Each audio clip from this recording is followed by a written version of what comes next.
Good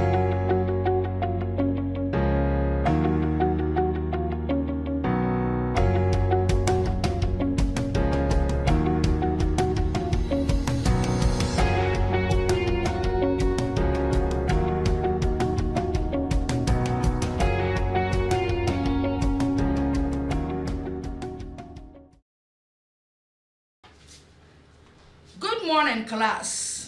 Today is also another opportunity for us to engage in deeper discussions on the subject logistics management. And today is our last model, model 6, which focuses on reverse logistics.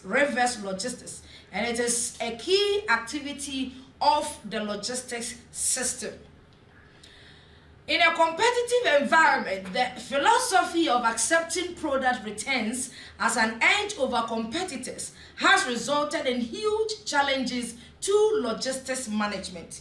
Huge challenges in the sense that managing the forward flow is relatively easier and more, flexible than managing the reverse flows within the entire logistics system.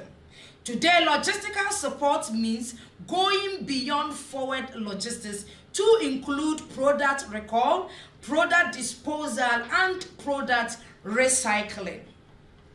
The logistics objectives include reverse materials flow system to extend life cycle support to the product. So, most firms are now looking for ways and opportunities to strengthen their reverse activities in order to give them a competitive edge over their competitors. Reverse logistical competency thus result into worldwide attention towards environmental and ecological problems. Now there's increased attention to solve environmental issues in order to build a strong and a sustainable, world for the present population.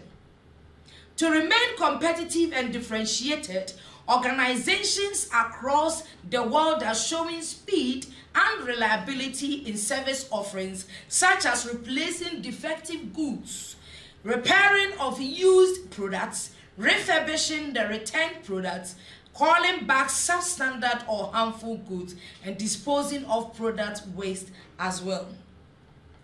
Now, these services add to the competitiveness of an organization.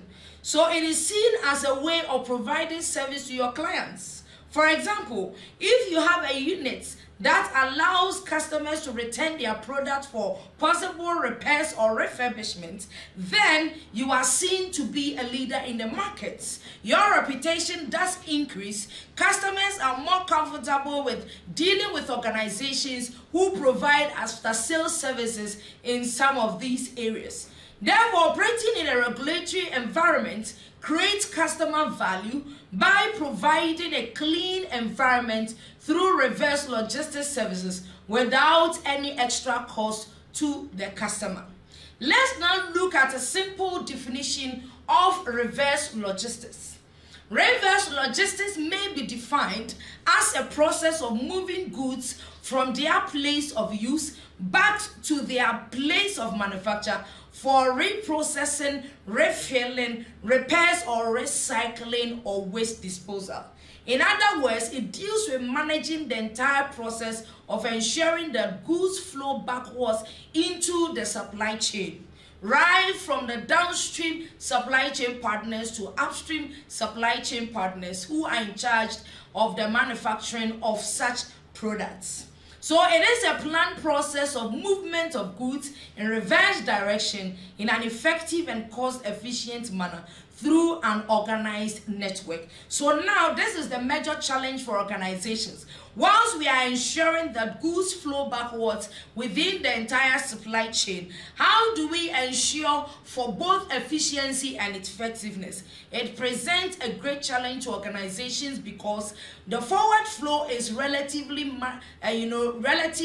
easier to manage to ensure for efficiency and effectiveness than the reverse flows. And the fact that a lot lot of players within the supply chain appear not to be so receptive when we are looking at the reverse flows, can also present as a major challenge, because we need lots of collaboration among supply chain partners to ensure the smooth flow of goods, whether forward flow or the backward flow. But usually when it comes to the return flows, a lot of players within the supply chain appear to be very reluctant. Therefore, they don't usually collaborate, effectively in order to ensure that the flow is seamless within the entire process. It is an integrated system in an organization's supply chain management. When the system is not integrated, it becomes extremely difficult to return items, especially when you are tracing, products. Without a strong integration, it becomes so difficult or almost impossible to ensure that you can trace where the goods are located. And that is why an integrated system is required to ensure that there is a seamless flow of the goods throughout the entire supply chain. Reverse logistics refers to the skills of logistics management to reduce, manage, and dispose of waste arising from products and inputs. When we are looking at reverse logistics, one of the things that management, is committed to doing is to reduce the incidence of waste. How do we manage the entire process such that we can reduce waste in the system? Remember, we are building a sustainable economy where we can reduce the waste of materials that have been used. How do we dispose of the materials to also ensure that the waste arising from products and inputs are reduced? And this is what management is committed to doing within the entire process.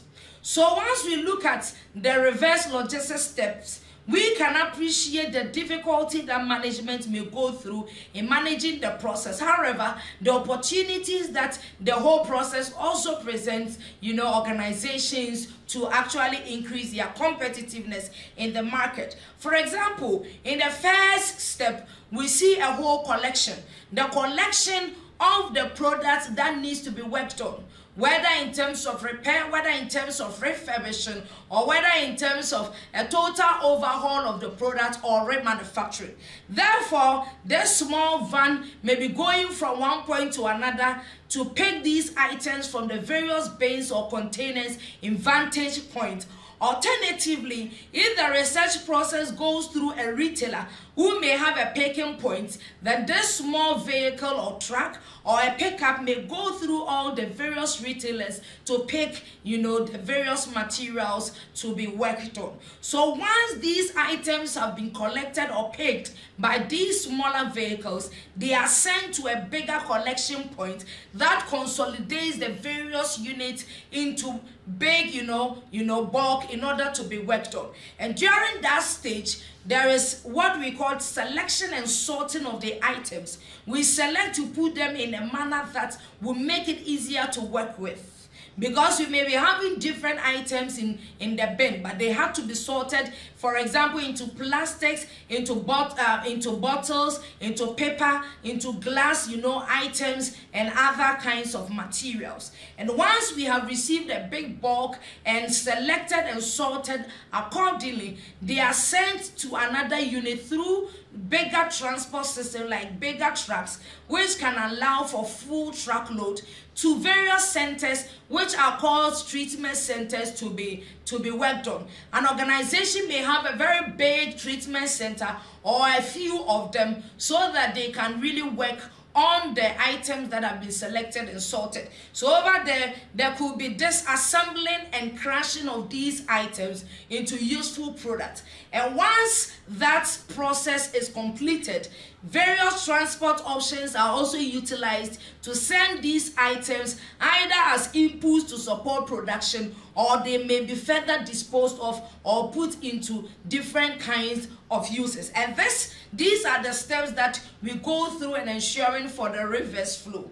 Therefore, management would need to invest in the right resources to enable the process to be very smooth. They need to build a strong IT in order to have all the various units well integrated in order to reduce the cost associated with ensuring for the flow backward within the supply chain. Why do organizations engage in reverse logistics? Seeing the complexity and difficulty. One, return of goods from customer may be as a result of a non-performance of the item or product. Therefore, customers may return it to be either replaced, or their money is refunded to them. Sometimes it may be because there must be short-term rental, returns. Maybe during, repairs of items, an organization might have given a replacement for a short-term usage, where afterwards the items may have to be sent back, or sometimes some organizations or individuals may rent items to use for a short time and they will need to return it to such organizations. Returns may also be sent to the manufacturer for the purpose of repairs when the item has a problem. And then it could also be sent for refilling, and this is what we call asset returns. Some organizations like the beverage companies may need the bottles to be refilled in order to sell their beverages. Also, return of inputs not used by the manufacturer. So sometimes some inputs that have been bought by a manufacturer may be returned to the supplier. And also, goods not sold by distributors may also be sent backwards in order to avoid the possibilities of obsolescence within the entire system. Sometimes, old goods may be exchanged for new ones, especially on the shelf of retailers, when they realize that the goods have, overly stayed and they fear the possibility of obsolescence. They may exchange it for the newer ones that have been produced. Good may also be sent for an upgrade or a little modification to make it more appealing, especially within the life cycles of products. When products are nearing their decline stages, sometimes they are upgraded or modified to make them more appealing in order to introduce them into the market, in order to sustain their lives. Recycling of products is also possible to avoid too much waste within the system. Now let's look at drivers of logistics, of reverse logistics. Reverse logistics, though considered as a drain on a company's profit, in today's competitive markets, more and more manufacturing firms are planning of incorporating the reverse logistics system in their supply chain process for various reasons. One, such as growing concern for environmental pollution. So sometimes, because various stakeholders have shown high concern for environmental pollution, most organizations want to contribute to building a sustainable environment by reducing, for example, their emission rate. So sometimes people build a lot of sustainability throughout the entire process of logistics in order to reduce environmental concerns, problems. Sometimes some organizations want to take back their used products or packages in order to dispose them appropriately because of environmental concerns. Sometimes some organizations take back products in order to have them recycled to reduce the waste levels within the environment. Sometimes government regulations on product recycling and waste disposal can drive organizations to engage in reverse logistics. When there is a clear regulatory framework requiring organizations to respond to such needs, some organizations are motivated to invest in reverse logistics activities. There is also what we call growing consumerism, which actually is also a domain that seeks to promote the interests of consumers, because now we have various stakeholders who are looking at how consumers' rights are protected. Organizations are mindful of how they bring products into the market, and so now organizations are thinking of doing repairs, upgrading, all because of these stakeholders who have actually arisen to promote the interests of these consumers. And because the consumer is the lifeblood of organizations, organizations find it as a way of also, protecting the kind of market share they have by building a strong consumer loyalty for their businesses. Because competition has also become stiff, organizations keep on exploring for opportunities to make them very competitive.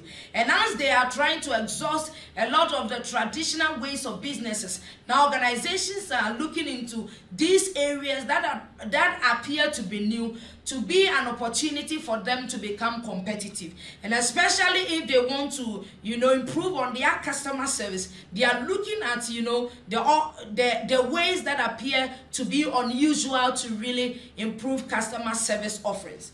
So the reverse logistics network can be used for various purposes, such as refilling, repairs, refurbishing, remanufacturing, etc., depending on the nature of the product, the unit value, the sales volume, and distribution channels.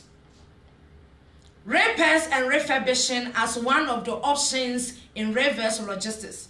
Repair is a regular feature in service-based products under a warranty period, and almost all consumer durables need repairs on a regular basis. So usually during the warranty period, once items are sent backwards to manufacturers, they engage in the repair of these activities, and it helps to sustain your customer loyalty.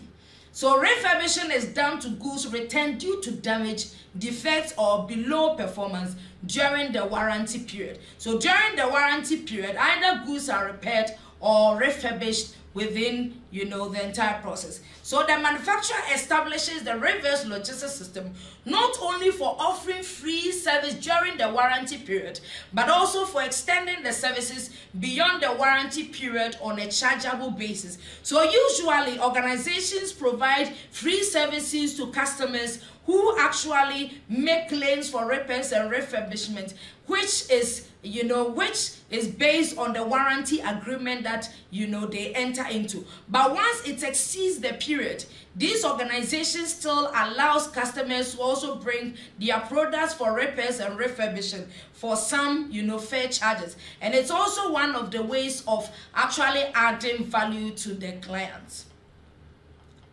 So the system operates through the company's service centers where repair and refurbishing, take place. Collection of defective products is done through the dealers network. These collected products are sent to the nearest service center for a complete overhaul, repairs, or refurbishing. Sometimes items are totally, examined and then work redone, and sometimes there's even remanufacturing of these products in order to meet, the customer needs.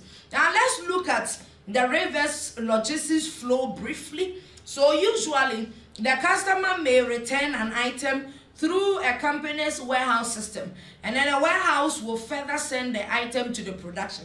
And if the item requires repairs or refurbishing, it is done, and then it is sent backwards to the customer through the warehouse. In that sense, it ends. But when it is beyond repairs and maybe refurbishing, the production unit may send the items to its stores, and then the stores may further forward the items to the suppliers, or the stores may decide to also dispose of the items entirely. And once the items are also moving from the customer to the warehouse, if the warehouse realizes that the item cannot be repaired or refurbished, the warehouse itself can also dispose of such items. And throughout this process, there needs to be a strong integration to ensure that there's a smooth flow of the various, reverse, items, and also there's a strong integration to increase efficiency and effectiveness in the entire process, involved in the reverse of the items.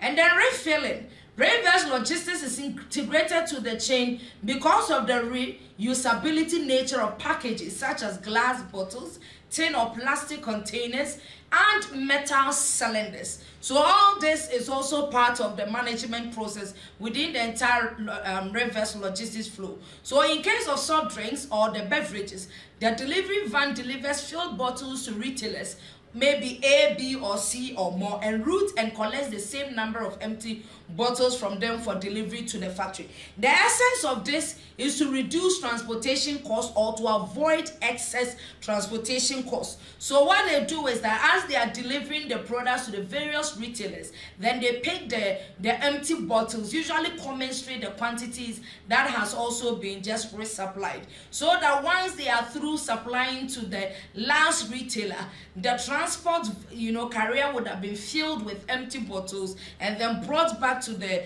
manufacturer site for refilling, and this helps them to reduce substantial amount of transportation costs.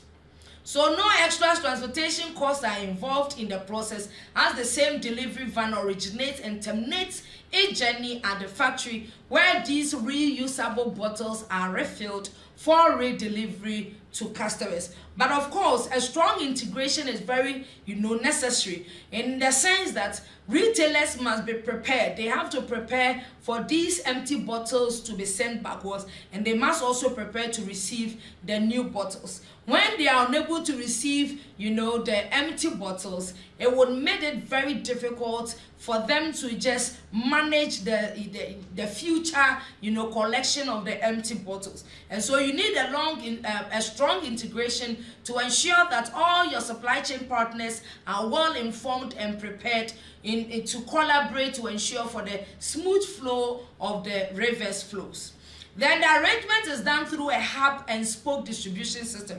A hub is where usually there's a centralized system where the transport system may be taking the items to various taking the items from various smaller units to the hub and transported in a consolidated manner. So for example, when we look at this diagram, we realize that there are different distribution centers. So these distribution centers can operate as what? A whole hub, where items are collected and sent back. And as items are being, sent to these smaller units, the empty bottles are also received, and then they are sent to the bottling plants, which is the bigger unit of consolidation. And then as it's being sent to the other areas as well. So for example, when you look at the upper portion, it said distribution area A with smaller units. So as the truck is moving through A to give them the items, it goes to A2, it also gives them the items. It keeps on collecting the empty bottles. So on its return, then it brings back the empty bottles to the bottling plant for refilling. And this, of course, is a great opportunity to reduce the cost of transportation involved in the entire process of the reverse flow. All right, and then product recall is another option.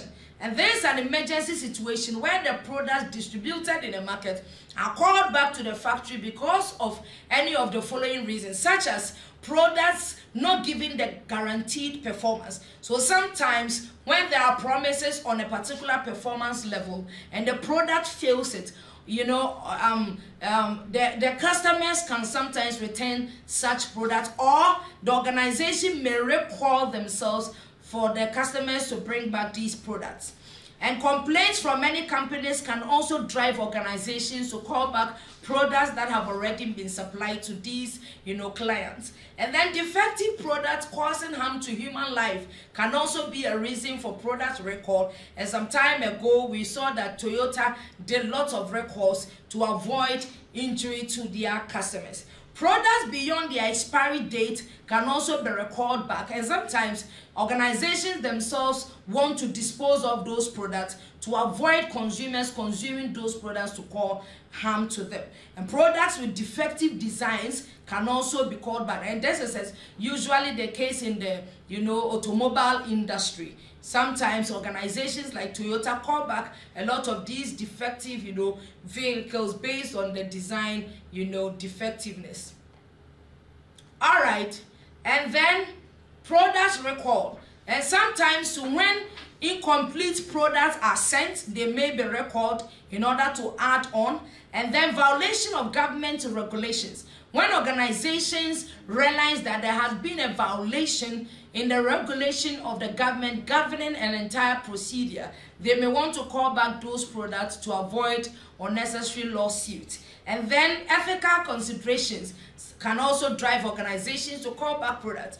And also government, sometimes organizations trying to save their reputation or image may want to call back products in order to maintain good relationship with their clients. So product recall puts a huge financial burden on the company, but in the competitive scenario, companies consider recall as an opportunity to increase customer satisfaction. And as we said before, because of stiff competition, now organizations are exploring more opportunities to just improve on their services to their clients in order to have a stronger edge over their competitors. And one of the main domains providing such opportunity is the reverse logistics.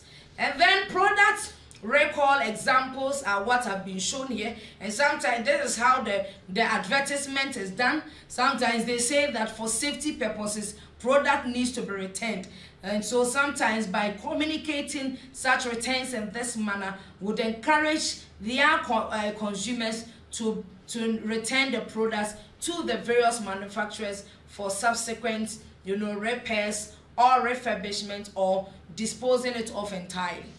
Recycling and waste disposal are also activities within the reverse logistics. So leftover materials, used products and wrappers or packages in their waste forms are causing environmental pollution and creating problems for disposal. And so sometimes many organizations come in to just take the products themselves in order to dispose of, and some others also engage in recycling to reduce the incidence of the waste.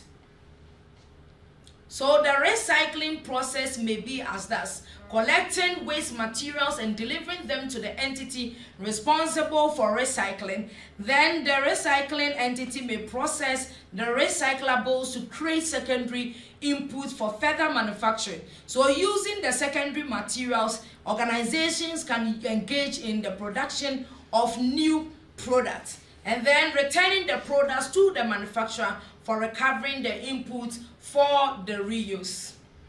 And then remanufacturing is also one of the ways of ensuring for that the reversed products have been worked on. So sometimes manufacturers in developed countries put in the practice where they remanufacture an existing product due to some issues of defect. So during the usage of the product, it undergoes wear and tear. So because of that, they can take these products back and remanufacture. And so worn-out parts are replaced with new ones, and the performance of the product is upgraded to the level of the new one.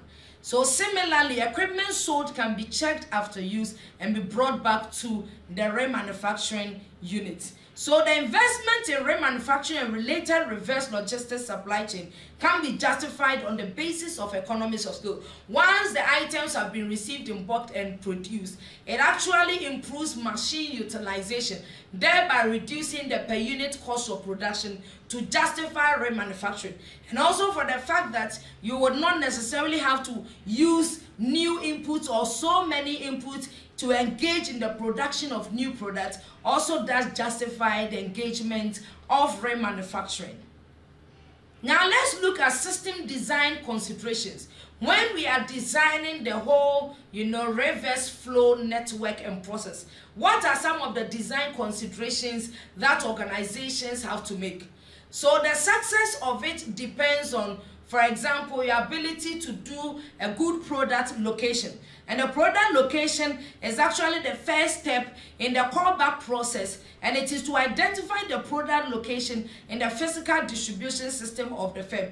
The inability to locate where the product is will become very difficult or very impossible to even engage in the reverse flow. So first and foremost, organizations should be able to trace to know the product location, where the product location is, in order to call back the product.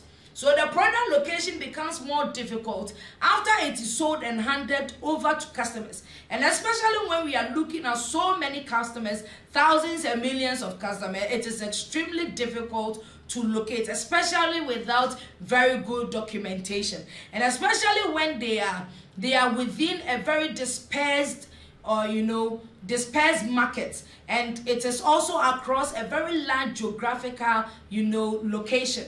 Then it becomes more and more difficult for organization, and that is why in such scenarios organizations will need to improve upon the documentation of the customer information. So it is a bit easier in the case of industrial or high value product due to the limited number of customers and personal interaction with the client due to direct selling, and especially for technical products where organizations usually engage a lot in after sales services. It's easier for these organizations to trace and know where the product location is. And that is why when we are designing the process, we have to design by making consideration to the product location, where the product location starts from a consumer group which is so dispersed across a wide geographical area. You will need to improve upon the documentation.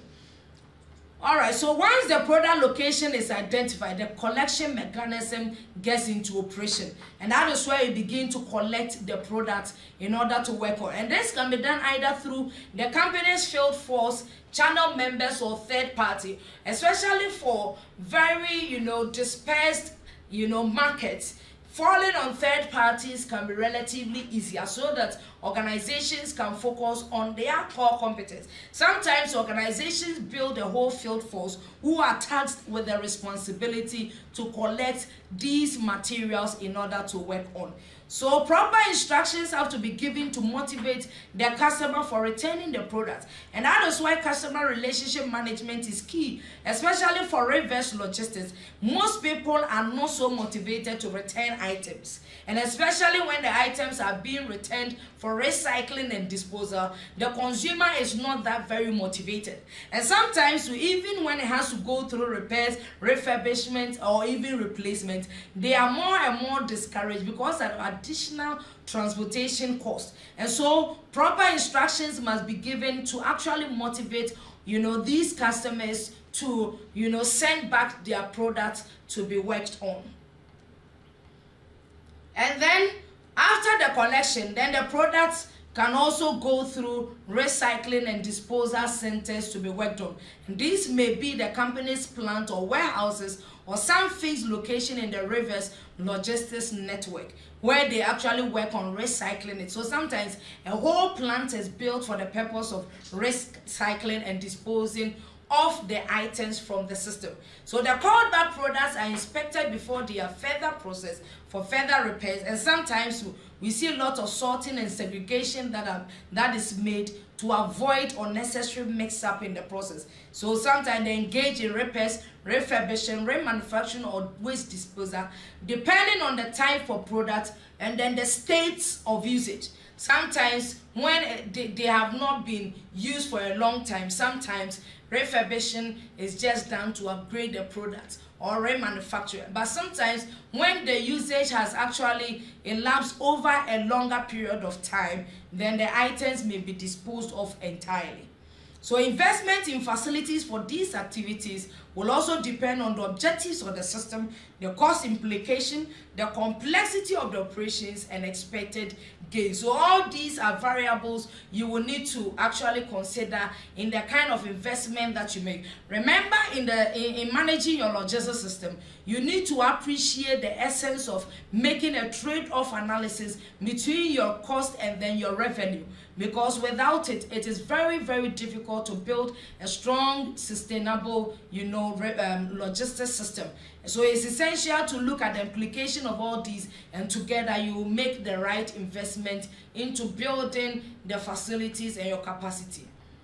All right, and then you have to also look at your documentation system, and this one is very, very key. Tracing the product location becomes easier, as I said before, if proper documentation is maintained at each level. And that is why during the normal flow, that is the forward flow of the materials, you need to ensure that the proper documentation is actually done. And this is why investment in IT is so key, because making documentation through IT is one easier more flexible to do, more convenient, and also it does it with a higher degree of accuracy and timeliness. And especially when you have so many consumers, buying from you, using an IT becomes a best option to achieve an effective documentation, process. So at the time of handing over the product to the customer, the detailed information, if collected through proper documentation, can form a good database that can be used in case of product record. So the information should not be shallow. It has to be very detailed to enable the tracing of those products to be very, very easy to do.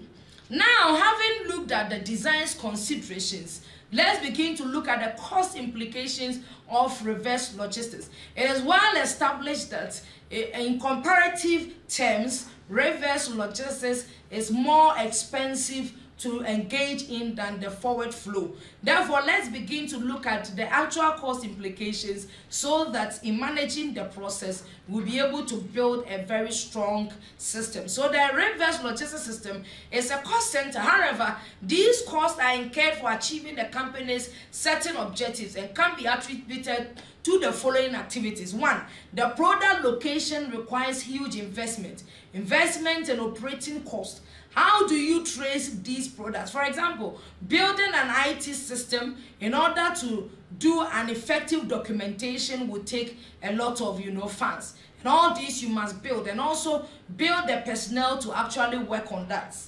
And then engaging, the customers in interaction, all would also attract costs. And then during the transportation, there is also where we see a lot of costs coming up. And if it is well managed, you'll be able to reduce the entire cost associated with the reverse, flow. For example, how do you build a system to ensure for high consolidation? And that is why building a hub sometimes can enable you to reduce it. Some also fall on third parties who have built strong expertise in this area in order to share or just transfer risks to them, because they will use their own personnel to work. And during the time that reverse flows are not needed, organizations don't need to actually, pay for the cost of maintaining the various personnel who work on the reverse activities. And then how we go about the transportation. For example, in the case of the refilling, organizations usually will be taking the empty bottles while supplying the filled bottles. It's, for example, an option. So looking at the transportation, you need to build a strong transportation system, looking at the routes, the scheduling, and all that would go a long way to influence this. And that is when you use some quantitative models, it can also be of assistance to improve on the efficiency. Transportation is one of the major areas that attracts costs. And if organizations invest in appropriate transportation procedures, systems, and tools, it will go a long way to reduce the entire cost associated with reverse logistics. And then the product collection itself. How do we collect the products? Does it have to go through retailers to the plant, or it has to, go directly to the plant? These are all options you have to look at. And what are the equipment you are using to collect? Are you using the robotics? How are you collecting these things? What kind of trucks are you using for the collection? All these are going to attract a lot of cost. And that is why sometimes when you build a system where you can easily create a hub and collect in order to transport them in bulk, full truckload, it is easier. And that is why beyond the initial collection, after there has been some kind of pre-sorting and then, segregation, for the onward transportation to the treatment centers, it may be very, appropriate for organizations to be using bigger trucks to reduce the cost of, product collection.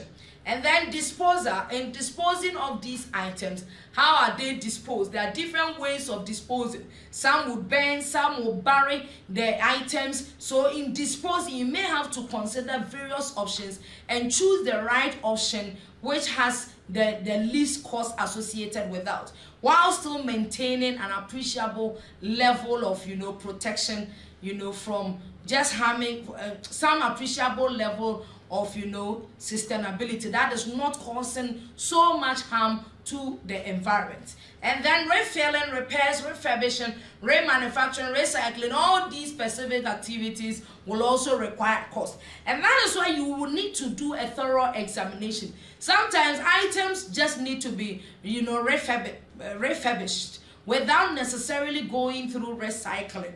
Some items too just need to be repaired. And sometimes you may also want to look at, in terms of refilling against, disposable bottles, but disposable bottles that would also not cause harm to the environment. You need to make considerations to choose the right option. The nature of the product and the degree of usage would influence which option will be appropriate. And organizations need to also put in appreciable effort to, in examining these options to choose the right one to reduce the cost in operation.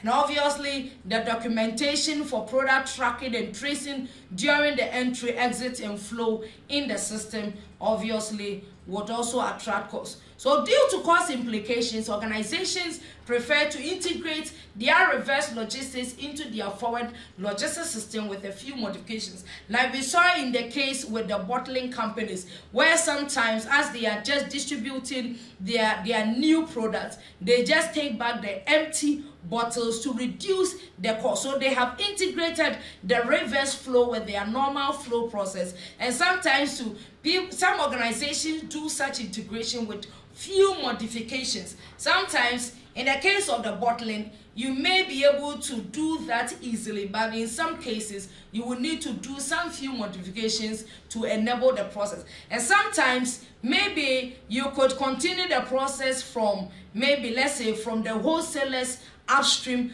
but within the retail that is scattered, you may want to build a different system by creating a hub to collect them in smaller units. Sometimes retailers may be buying in bulk, but the returns may be smaller units, not justifying that we transport these items in smaller units. So creating a hub there by picking the smaller units from the various retailers can be, as that modification to get the system integrated into the normal system of the flow process. So the same network components are geared up to cater for the flow of products with the same efficiency and effectiveness. So the extra, cost may be the few modifications that are made in the system, and that does help to reduce the entire, cost of investment. And then the investment or operating costs involved in molding the existing forward flow system to the reverse flow system will be less than setting up new and separate systems altogether. So sometimes, how do you build a system to try and use the same personnel, the same system, the network channel members to still perform almost the same duties can be an opportunity to reduce the cost associated with that. Therefore, this brings us to the end of this model, which is on reverse logistics. We have appreciated what it means and opportunities in reverse logistics to build a strong competitive advantage. We've looked at the reverse logistics flow to appreciate some complexities. We have also looked at various types of reverse, activities like repairs, refurbishing, remanufacturing, and recycling. We have also seen some drivers of reverse logistics, and we've also looked at the cost implications. Therefore, if organizations are able to go through these processes, I believe it will help them to improve their entire effort in building a strong reverse logistics, system. This brings us to the end of the model. I encourage you to go through and read further on the subject in order to build a strong capability in managing the entire process. Thank you and see you later. Bye.